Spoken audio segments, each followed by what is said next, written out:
ഈ hair oil ഒരു 30+ മരുന്നുകൾ ചേർത്ത് ഉണ്ടാക്കിയ ഓയിലാണ്. അത് നാച്ചുറൽ വെളിച്ചെണ്ണ, ചക്കിലാട്ടിയ വെളിച്ചെണ്ണ.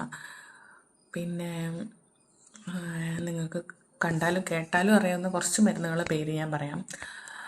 തുളസി, ചെമ്പരത്തി, കറ്റാർവാഴ, പൂവാങ്കുരുന്നില, പിന്നെ പനിക്കൂർക്കൽ, കഞ്ഞെണ്ണ, നെല്ലിക്ക, അങ്ങനെ എന്ന് വേണ്ട സകലമാന ഹെയർ ഗ്രോത്തിന് ആവശ്യമായിട്ടുള്ള മരുന്നുകൾ മൊത്തം ചേർത്ത് നമ്മൾ വീട്ടിൽ നിന്ന് തന്നെ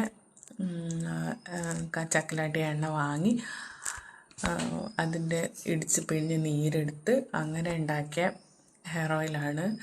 അപ്പോൾ തലയ്ക്ക് നല്ല തണുപ്പാണ്. നമുക്ക് തണുപ്പ് കിട്ടിയാൽ തന്നെ നല്ലൊരു ഉറക്കം കിട്ടും, നല്ല ഗ്രോത്ത് ഉണ്ടാവും ഹെയറിന്. അപ്പോൾ വാങ്ങി യൂസ് ചെയ്യുക. റിസൾട്ട് കമൻറ്റിൽ പറയാം.